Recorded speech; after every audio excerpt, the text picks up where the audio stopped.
pan. While that's going, we're going to take half of a small diced red onion and 3 stalks of celery, fresh cut. Put it in our pan with our bacon, and we're going to cook this till it turns translucent. The reason why we want to do this is because, you know, the onions, when they're cooking, if they're not cooked right, you're going to get this kind of bitter, you know, nasty, not good onion flavor. Okay. Sulfur, there you go. A sulfur flavor out of them, and you really don't want that, especially in, honestly, any food that you're cooking, unless you really like that. I don't, so we're just going to keep going. So we toss it, get our onions cooking. If you notice, I mean, this is going quite fast. Beforehand, like I said, what you want to do is cook off your potatoes. When you're cooking your potatoes, remember, we are going to be cooking them again. So you want to cook them about, I don't know, a little more than 3/4 of the way. You should be able to stick a fork in them, and when you pull the fork out, just jiggle it a little bit and the potato falls off. You don't want to stick your fork all the way through and then it comes out. That's like for like mashed potatoes, if you're going to be doing that. We want to keep these potatoes whole, or whole for the most part, and then cut. We want to get the nice big hunks out of there, just for texture. Look. Good stuff. So, I mean, you can smell the bacon and the onions, and if you notice, the onions are starting to turn a little translucent. Red's kind of coming out of them, and the celery's doing just about the same thing. Now, the reason why we cut everything the same size is so that it all cooks evenly. We'll just go on from there. Can I ask a question? Is there a reason why you use red onion over anything else? I just like the flavor. It's a little bit sweeter. It might have a stronger smell when you're cutting it, and it'll just destroy your eyes. But I really like the sweetness that comes out of it. Like a Vidalia for that? Vidalias they're a little bit more expensive. If you want to use them, by all means, go right ahead. I just like to use red. You know, They're prettier. They're much prettier. Much prettier. Okay. So we have that going, and now we are going to add our.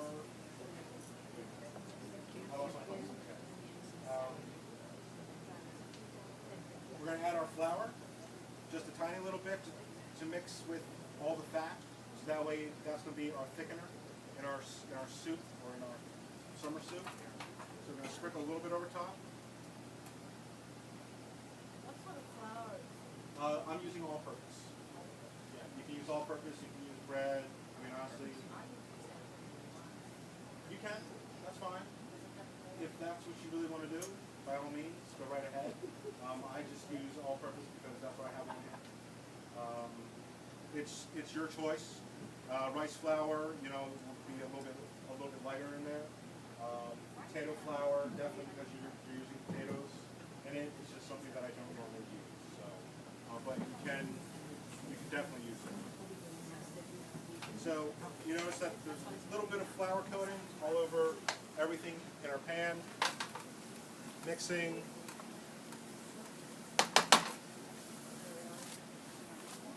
Tossing. And then what we're going to do is we're going to deglaze with our white wine.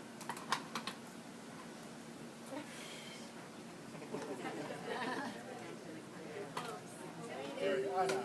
Last time I kind of messed up. There we go. There we go. What was that?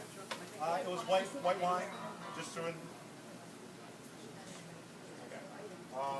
Just threw in some white wine to deglaze to start getting all the fond up, as well as starting to coagulate the flour to make as a thickener for our soup.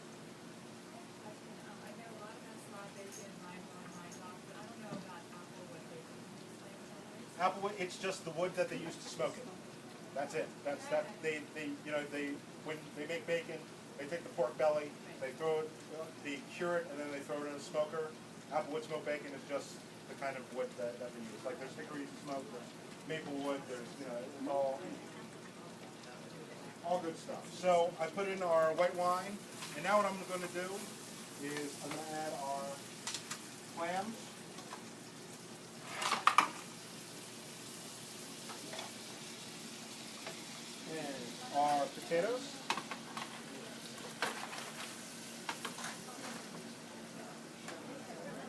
our corn.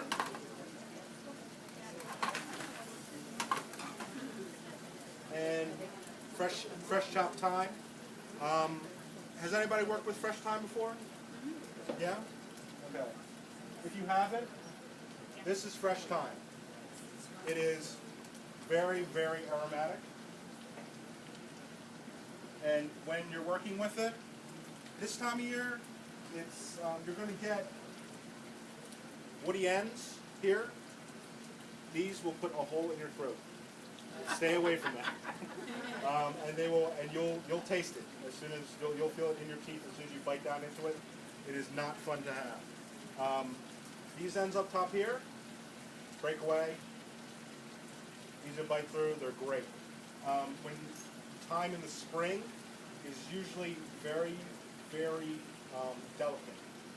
The whole plant will actually be these green shoots, and it's awesome. You can use the whole thing. There's no woody ends. You have like no waste whatsoever. Well, anyway, when you are